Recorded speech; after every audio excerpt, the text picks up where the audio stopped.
What's going on, everyone? Welcome to hour number 3 of a Football Friday edition of Back Your Play with Q. I'm your host, as always, Rich Quinones. Football Friday from our very good friends over at Played Against Sports. We talked a little bit about them about 20 or so minutes ago in hour number 2. They got the Black Friday sales leading up to, and of course, past Black Friday. They got some really good discounts going on. Check them out online, 1450 Clements Bridge Road in Deptford, New Jersey. Just go online, playedagainstsports.com. And as I alluded to, put in the location Jersey. They got the discounts. They got the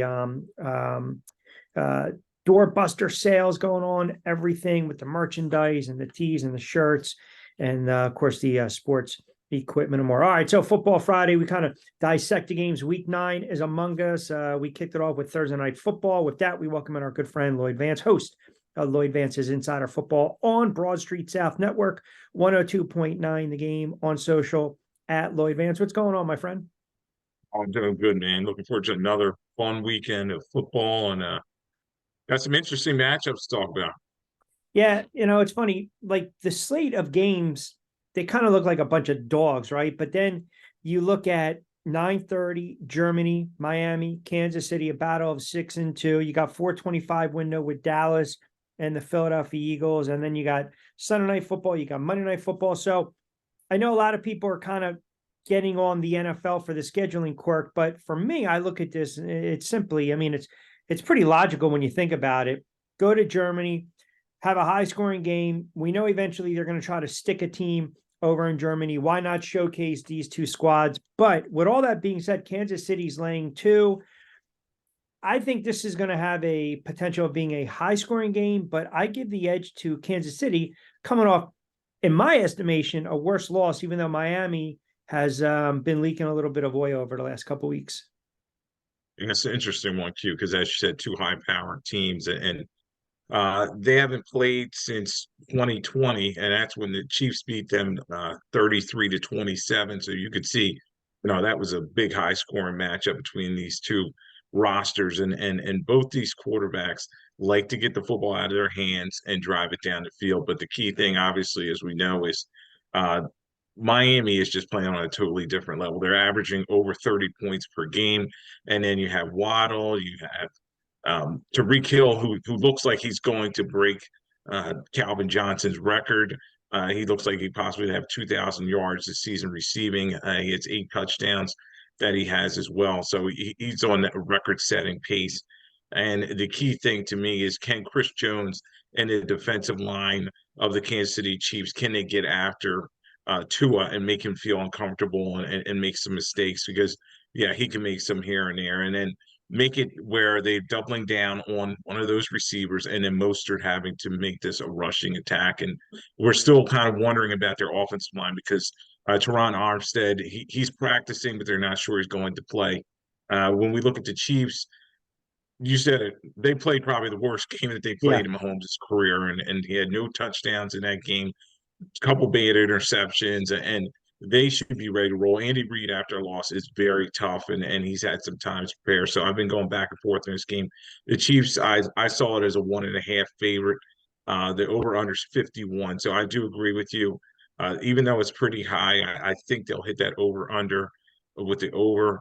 And I do have a sneaky suspicion that Mahomes is going to pull a rabbit out of his hat and win this game. And Harrison Butker, who hasn't missed a kick all year, he's probably going to factor into this.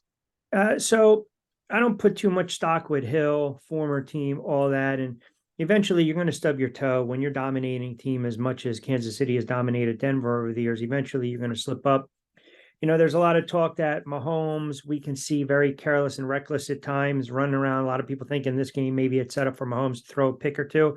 That might be the case. But again, to me, it's that defensive tackle, that line matchup. That to me is kind of going to be the in the trenches, the, if you will, the path to victory. And I think for me, Kansas City getting embarrassed and shut down against Denver is more of a wake-up call to Kansas City, right? We've seen them in the years past, even the years that they won Super Bowls. We've seen them have this hiccup here and there. And then conversely, you look at Miami. I mean, look, Miami loses to the Eagles. They get humbled. They come back. They beat a bad New England team. I think Miami, you lose this game. Now all of a sudden you're 6-3. Forget about home field advantage. That might go to Kansas City. Let's not discount Cincinnati kind of creeping through the back door. But I think this game is more important for Kansas City to get back on the horse because home field is right there. Obviously, it's big for both of them. But point being, I think Kansas City coming off a bad loss, Denver is going to take it out on Miami. I do believe they cover this game, and I'm looking for a 28-24 type of game in Kansas City win to kind of get back in the saddle. So that's not a bad highlight game to start things off. You've got Seattle and Baltimore too. Seattle's 5-2, and Pete Carroll has done an outstanding job with that squad this year. Baltimore 6-2. They're laying 5.5, 6. I know it's in Baltimore. You probably would feel better if it was 6 if you're teasing it down, but be that as it may, I am not as enamored with Geno Smith as other people are. And I believe that this is a game Baltimore is looking around and they're saying, well, man, look what's going on. Cincinnati's starting to come on. We'll deal with Cleveland later. And then, oh, by the way, Pittsburgh won again in a snooze fest on Thursday night against Tennessee. So point being, that division right now, Pittsburgh's 5-3. Cincy and Cleveland are both 4-3. Baltimore 6-2.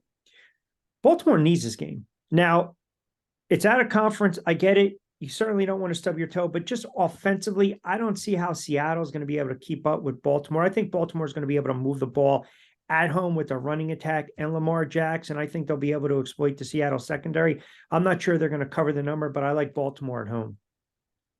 Yeah, and Seattle away from Seattle, they're just not the same team. They have a home crowd there, and they always kind of get up for the games there, and they got to fly across country, and Baltimore is extremely tough at home. I think Lamar Jackson only lost like 6 times in his career in Baltimore, so he's always prepared.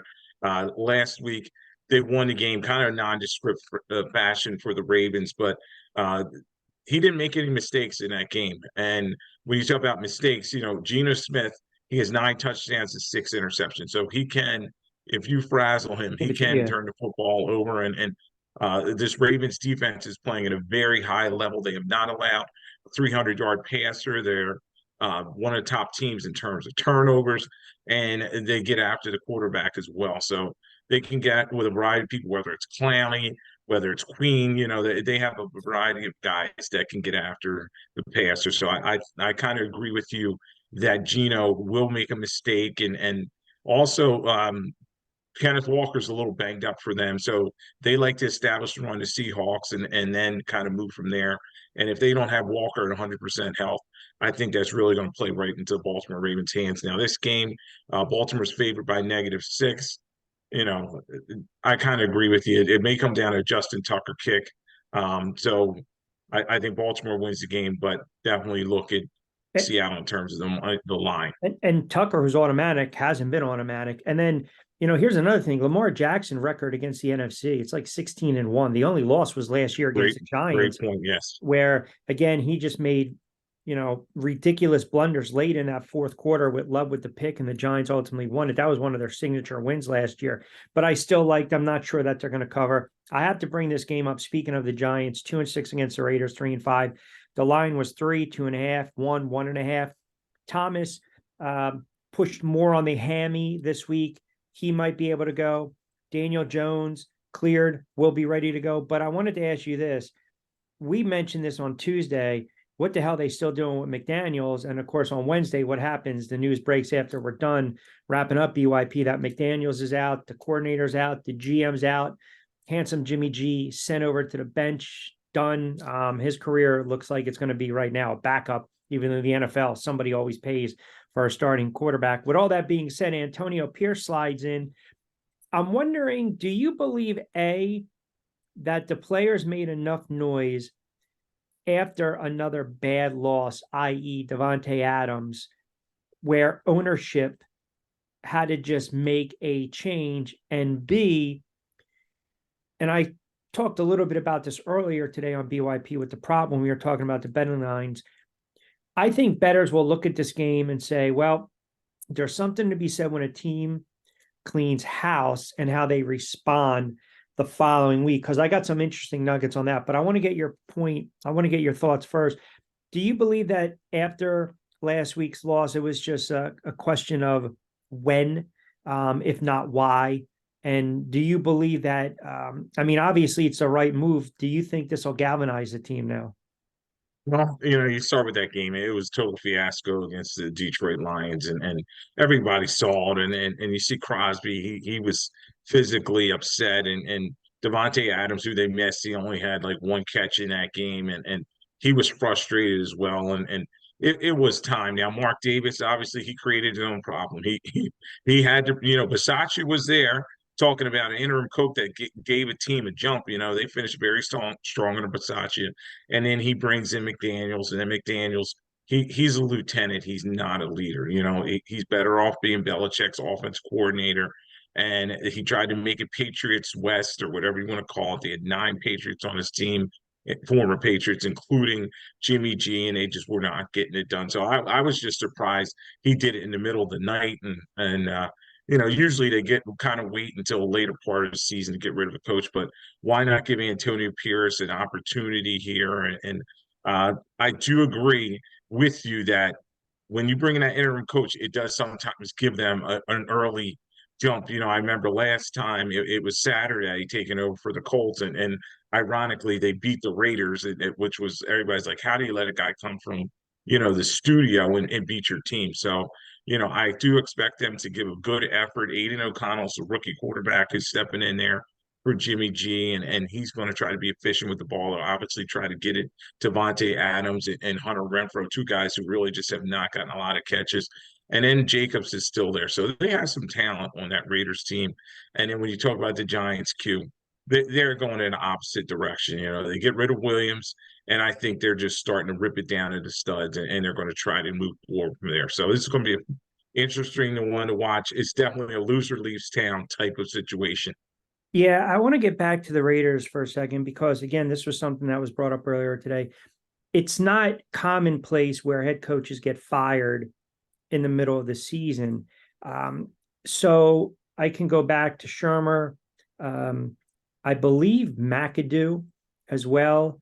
I think Judge was after, but Urban Meyer, Chip Kelly, Kubiak, McCarthy, Meyer had to go. But point being, why do you believe that it is a rarity that coaches they don't get fired midseason? And again, Ron Rivera, by all accounts, great guy, nice guy, but I'm still shocked after them jettisoning Young and Sweat that Rivera still has a job. But I'm curious to get your thought on why does the NFL frown upon it, or maybe is it just that ownerships of these teams frown upon it because in their eyes, if they do it, it gives the perception to the fan base during the season that they're basically waving the white towel. Yeah, and there are a couple factors in here too. You look at a team last year like Jacksonville Jaguars, 2-6, and they were able to turn around. And I think a lot of times these owners and the GMs, they say, okay, we've set sail with this coach. Let's give them an opportunity. And then when things really go right, and it's typically like the last 3 games this season when they fire a guy in season, and then they say, okay, we'll finish out the string without them. And I kind of remember that with Andy Reid. I think he was like the last game or 2 with the Eagles. He kind of stepped away, and then the team kind of went from there. But it's just a situation where I think owners don't like paying guys when they're not But coaching. they still got to pay him. They got to pay him and Yeah, Gruden. and they always feel like they set sail, and then a lot of times the people underneath of them, who would probably possibly step in are guys that are loyalists to that head coach, and it's kind of like, okay, am I really making a change here because I'm going to get rid of this guy? And then somebody on the staff is kind of been under their wing for quite a while. So, we've seen it before with a guy like Terry Rubisky. He was the former wide receivers coach in a couple situations. I remember with Washington, I think Jim the Zorn. Falcons, when one times he stepped in, yeah, as well. And it's going to be that guy. You're like, okay, he's a leader, but he's probably not the guy we're going to go with in the future. So it's going to be interesting to see what Antonio Pierce does. I Yep. know he was a good, respected player when he was with the Giants. Yeah. Had one of the biggest plays in the NFC Championship on the grand screen pass early on 3rd down. Yeah, Pierce was a hell of a player, Washington and the Giants. And obviously, you say the right things. Guys want to run through the brick wall. But ultimately, when you look at the X's and O's, the Raiders are starting a very young quarterback. Wink Martindale, he's probably going to blitz every opportunity they get. And I think for the Giants, this is more of a show the fan base, because I think they've lost trust in Brian Daboll. I really do. And I went back, and I don't know why. I watched that game again against the Jets. They lost that game 76 something odd times. And I think if anything, let Jones sling it. Saquon, if you look at the history of Saquon Barkley, when he has had some big time rushing games, he's come back and trailed off over the next couple of weeks. And it goes back to, I think last year he had 35 something odd carries against Houston. Look what he did after those games. So I think they'll try to run it. I look for this to be an early, low scoring game, I should say, in an ugly game. But man, I'll tell you, if the Giants lose this game, interim head coach, backup young quarterback, a team in flux, Daboll's he's going to have to sit up there, and he's going to have to keep taking the bullets. This is their last opportunity to kind of hang in there for this season. They're a 1.5 point dog in this one, but you talk about all the things working against the Raiders, and this will really show us if the Giants have any fight left. And we know they got rid of Leonard Williams, and some people are saying, okay, they've kind of turned the page, but now you get Daniel Jones back. You're not going to have DeVito out there. You're going to have, I'm hearing that even they may get Neal back, and Thomas, their offensive line, may be kind of more intact. So this is their opportunity, and you'd like to see them put their best foot forward, because, as you said, that game against the Jets was just off for 23 punts in the game, and they had almost as many punts in the game as points. It was not pretty, as we like to say. A 425 window, 5-2 Dallas against 7-1 Philly. The line right now, it opened at 3.5. If you grabbed it at futures, it's sitting at 3. I think it'll close at 3. I don't think you're going to have to worry too much about the hook. But again, this was discussed earlier today. To me, this game has major playoff implications and seedings, because if you look at who Dallas has after this game, let's just go on the premise that at 5-2 Dallas wins, that gets them to 6-2. They win that first game against the Eagles, and the Eagles are 7-2. If you look at the schedule, Dallas's schedule is pretty much conducive to them making a little bit of run. After the Eagles, now remember, they're coming off 43-point win, 43 that they put up against the Rams, who stink. They've got the Eagles. They get through the Eagles. They've got the Giants, Carolina, Washington, Seattle, Philly, Buffalo, Miami. Now, maybe late Miami and Buffalo, maybe they've got stuff locked up. Who knows? But they can go on a little bit of run with these NFC games, and all of a sudden you're looking potentially at 10-2, an 11-3 type of squad, getting set to take on the Eagles December 10th, Sunday Night Football. So for me, I think it comes down to, I feel like I'm belaboring the point. We've talked about it for years. Dak Prescott cannot turn the ball over, cannot make mistakes. And if you're Dallas, you're going to have to figure out a way to come up with a couple turnovers here. We've seen them do it all season long: the pick six, the fumble, the scoop, the block field goal, block punts, whatever it is. They need to force the issue with Philadelphia, shoring up the field. Do not allow the Eagles to go up and down the field. And if you can get the Hurts, then I think they've got a legit shot at winning the game. I'm starting to lean towards Dallas outright in this game. And also, Jalen Hurts is not 100%. So your thoughts on the implications of this one? Yeah, this is a big game. It's a rivalry game. Somebody's been born and raised in this area. Everybody always says it's a circle when Dallas comes to town.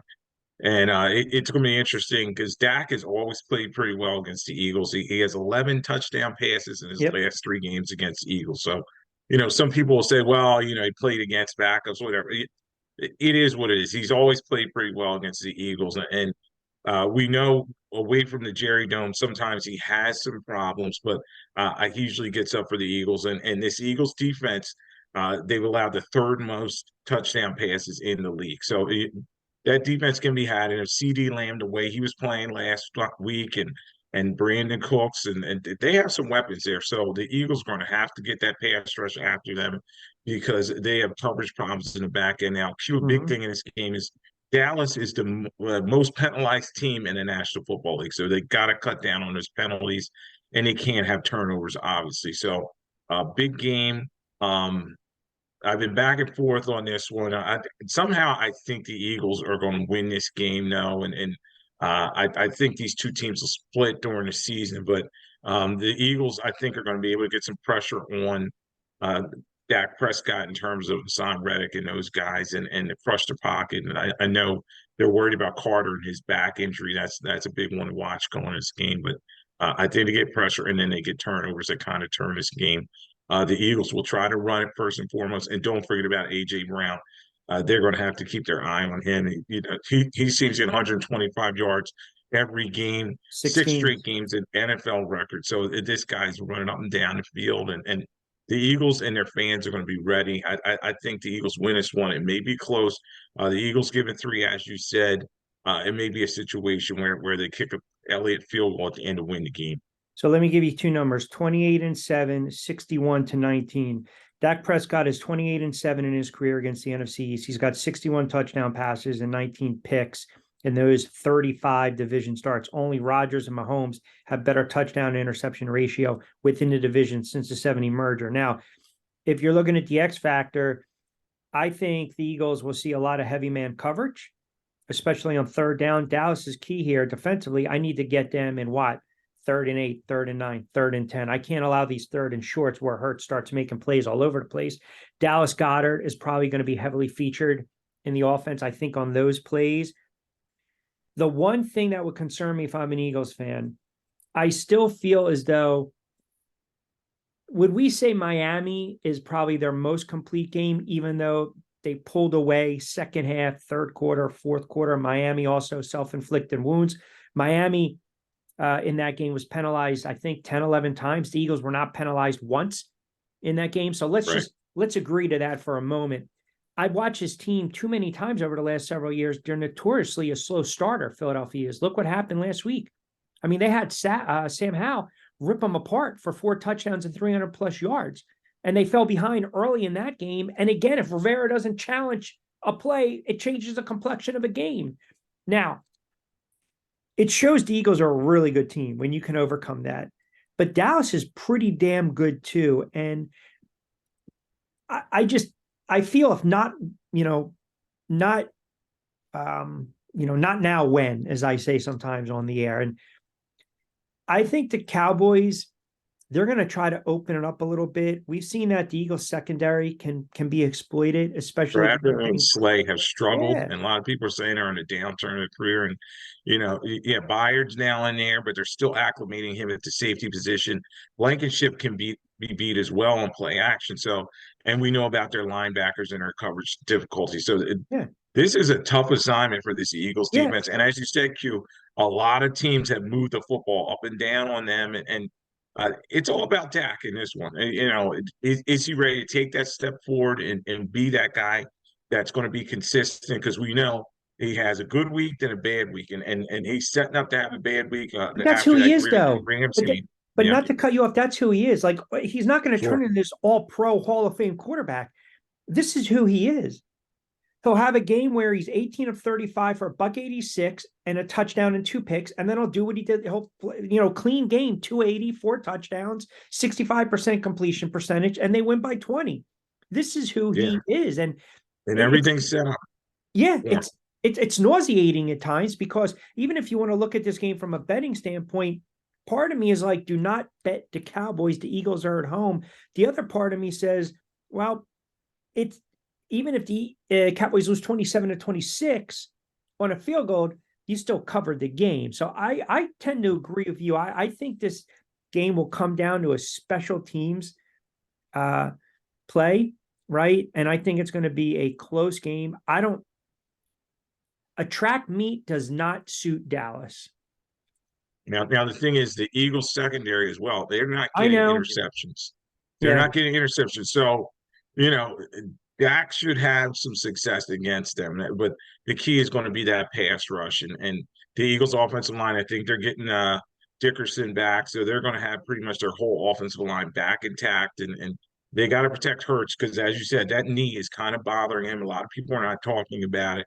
but Hurts has got to be patient in the pocket. He cannot try to take off on them because they have playmakers. We cannot forget about Micah Parsons in this game. If you're talking about X factor, if Parsons has a couple key plays, a strip sack, Starts fumble, wrecking the something like game. that, can turn this game right around. And Dallas, as you said, once they get that lead, they turn Parsons loose, and the rest of those guys in that defense.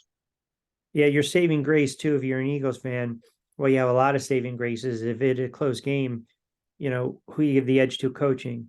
Sirianni's always going to be aggressive. And then you got McCarthy, who sometimes you're like, what are we doing? Here's another reason why this game is huge. Don't look now, but the Detroit Lions are sitting at 6-2. They have a bye. Let me give you their next couple games. Chargers, Bears, Green Bay, Saints, Bears, Denver, Minnesota. They might be sneaky backdoor right now, because if they go on a run here and maybe finish the season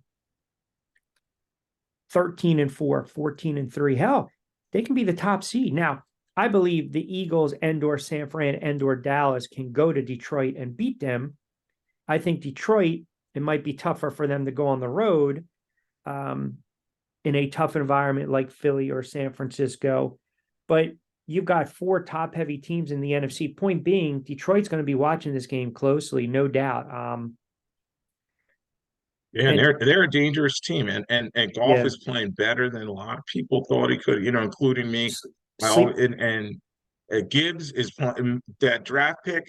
Gibbs is they don't have Montgomery, but Gibbs is lightning fast. Amon St. Brown, and they have some weapons there in Detroit, and they are believing. So you're right. The road could go through Detroit if the Eagles stumble, and right now, if the playoff starts, Detroit is the 2nd seed.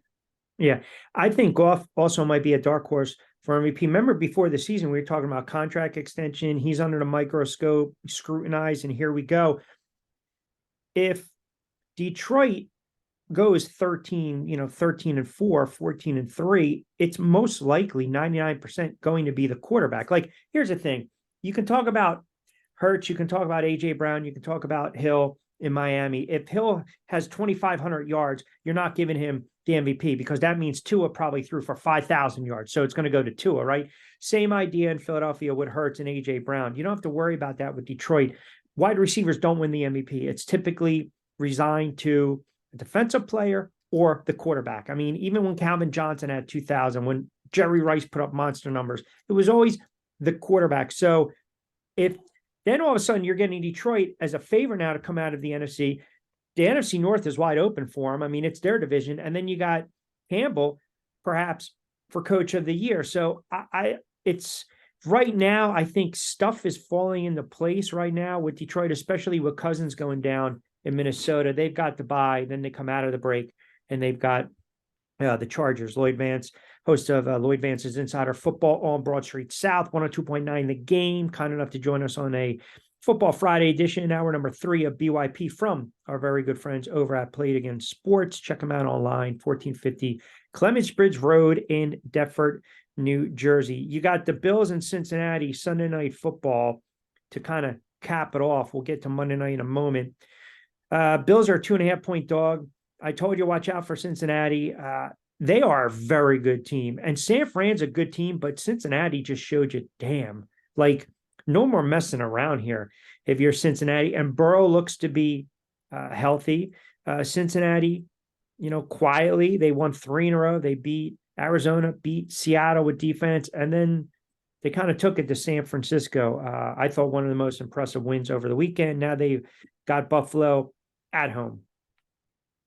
Buffalo's another team, and their quarterback's inconsistent, and he played well last week, and this is a prove it type situation, because this may be a playoff preview. 2 of these teams probably going to make the playoffs, and the Bills at 5-3, they need to get this win, and the Bengals, surprisingly, they're in the basement of the AFC North, so they dug themselves a hole. But as you said, they've come out and they've been electric the last couple of weeks, and Burrow runs for over 40 yards last week, running around the field and driving the football down the field to Chase and the rest of those guys. He threw for 87.5 completion percentage, and he's had 8 touchdowns and only 2 interceptions over the last 3 games. So you can see that he is feeling real good, and this should be a great matchup in terms of the quarterbacks because the Bills have started getting the ball to Dalton Kincaid, their rookie tight end. He had 15 targets, and James Cook seems to be running the ball a little bit. Fournette was signed. We'll see if he plays for the Bills. And the thing is with the Bills, though, their defense, they're allowing a lot of points too. So I expect a high scoring game right now. Over under is 49 and a half. Hmm.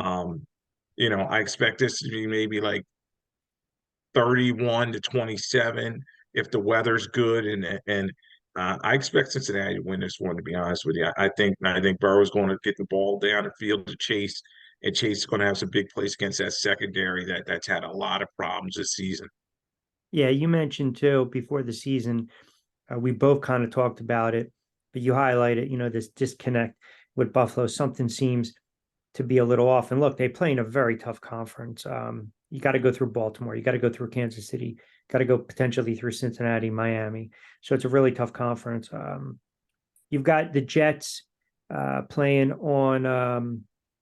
Jets are playing Monday night, and here's a game too where we know the Jets offensively can't do diddly. We saw that the Chargers can at least move the football, even though the Jets have a really good defense. I wish this game was 3. It's 3.5, but I just do not. The Jets are going to have to win 10 games to make the playoffs. And their win total was 9.5. So I know some people might be jumping on it now. I for the life of me, I don't know how it's humanly possible for Aaron Rodgers to come back. Right now, it's Zach Wilson. They can't do anything offensively. He stinks. He's one of the worst quarterbacks in the NFL. With that being said, I think the Chargers will muster 21 points, and I think that's going to be enough to win this game. Well, they're trying to get him ready, and maybe he's doing a deer antler spray that somebody allegedly used a couple of years ago when the Ravens needed him for the Super Bowl. And I just don't see it either. I just, I don't think Aaron Rodgers is going to be able to come back at 40 years old from Achilles injury in that quick of fashion. Just try to get him ready for next And season what happens if he because pops it again? yeah, and that offensive line is patchwork. I know they're talking about getting back Dwayne Brown and everything, and maybe that helps solidify that group. But he should just forget about it. But he's also lighting the fire, Q, as he out there pregame. He's doing that for a reason. He's in pregame throwing passes, dropping back, and all that stuff, Ego. showing people that it's all about me still. But in terms of getting at this game, Brandon Staley, another coach on the hot seat with the Chargers. They got a good win last week, but they're playing a very bad team, and the Jets, quite frankly, are a bad team as well. They're good defensively, and they have some pieces with Sauce Gardner and those guys. But this is a game the Chargers should win. But the Chargers always scary because they wait too long, and he's had a lot of comebacks, and then they also have these games that they lose that are close, where they miss a field goal or something like that. And the wins are kind of tricky there at MetLife. So I could see the Chargers missing a kick or something and open the door for the Jets. And the Jets, as bad as we keep saying they keep somehow winning these games. It's crazy because Wilson is one of the worst quarterbacks out there in terms of you have no confidence in him. Last week he made a couple nice throws at the end of that game, but he has too many weapons with Wilson and the rest of those guys. Breece Hall. Yep, good back. He should be they should be putting up more points for the Jets. So I'm going to say the Jets win this one by a point. You know what I mean? Like, Ugh. yeah, it's going to be another ugly game. They're going to punt a lot and then lean on that defense. And then Herbert just seems to make mistakes, especially away from playing in a SoFi Stadium, where they have the perfect working conditions. It's going to be outdoors. You have a team coming from the West, coming east. And I think the Jets win this one like 21-20. And we keep shaking our head saying, they're just not as good as their record, but they They keep didn't do winning. anything on third down. They didn't do anything on third down against the Giants. I mean, the Giants defense has probably been, you can argue, the last 3 weeks, one of the best in the NFL. And the Jets offense is just abysmal, man, and they have some weapons. I mean, the broken play to Hall, he did the rest, but I don't know, Eckler's man. not running the ball well, too. Yeah, Eckler's not running the ball. He's catching a lot of passes, but you got to be physical with this Jets defense, and I just don't know if the Chargers can do that. So it's just going to be a fun one to watch. And as we always say, whoever turns the ball over the least will probably win this game. yeah. Well, it's probably going to be the Jets. Zach Wilson likes to cough it up here and there. And it's probably if you're sitting at maybe, um, you know, 40 something degrees, maybe you get a mist. I don't know if you're going to get rain. Who knows? So real quick before I let you get out of here, there's all these, and it was mentioned actually on BYP a couple of weeks ago. There's these reports now with Washington maybe making a strong play for Belichick. You know, how Arizona's got 12 draft picks. You know, the Raiders just made their moves. I mean, is it wishful thinking at this point? But I felt as though if you traded Young and Sweat, then what's the point of even keeping Ron Rivera around, right? Make the change, let Bieniemy take over for the next couple weeks, see if maybe he's a viable option as the head coach. If not, then you can have this little buzz juice, see what happens in New England with Belichick. So I don't know. I mean, it just, do you see Washington making a run here for Belichick? Well, you got to start on New England side of things. They're 2-6. They're going nowhere, and you can see, a lot of players are hurt. They're not coming back as quickly. And Q, I do think that Belichick will probably make Kraft's job easier, saying, you know what, I have another opportunity somewhere else, whether it's Chicago, whether it's Arizona. But I think Washington could be a viable landing spot. Joshua Harris, he owns the Devils, and he's from the Northeast Corridor, so he's very familiar with Belichick, and he's going to want to bring his own guy in there. So unfortunately for Rivera, after those two trades, you kind of say, okay, this team, they're going to limp their way through the rest of the season, and some big changes are coming. Now, maybe after a bit, in a couple weeks, Washington doesn't have their bye until week 14. So maybe somewhere around there, Rivera will step aside, and then they'll see if Bieniemy is really the guy, give him his opportunity to lead the team. But I do agree with you that Rivera is, he's dead man walking. I hate to put it that way, but he's just not. He's not going to be there, and he did a good job pulling that stuff together for Daniel Snyder and his mess. But this team is in total disarray, and you saw against the Eagles that they have some pieces, but they just can't finish games, and it's more than coaching at this point. So I think Rivera, they're going to step away from him, and Belichick, he's going to have his opportunities. I know as bad as the Patriots have been, and everybody's shaking their head each week about these big losses that they're having, and he's maybe lost his fastball, but he's going to get opportunity around the league. All right, good call. Last word to Lloyd Vance. Catch him every now. I guess it'll be Monday, 8 p.m. With Lloyd. Yeah, we're Vance. going to slide back a slot, and Broad Street South. They've done some partnership with the Tony Bruno Network, so I'm going on after their shows. All right, there you have it. That's a good lead in. So give him a follow at Lloyd Vance. Check out the show Monday, 8 o'clock as well. Lloyd Vance's Insider Football, Broad Street South. He's on Twitter. He's on social. Does a real good job. A lot of X's and O's and insight and great guests. Again, that's Lloyd Vance's Insider Football, Broad Street South, and 102.9 The Game. And of course, joining us every week, Tuesdays and Fridays on BYP. Appreciate a couple moments, pal. Q, thanks for having me on. You got it.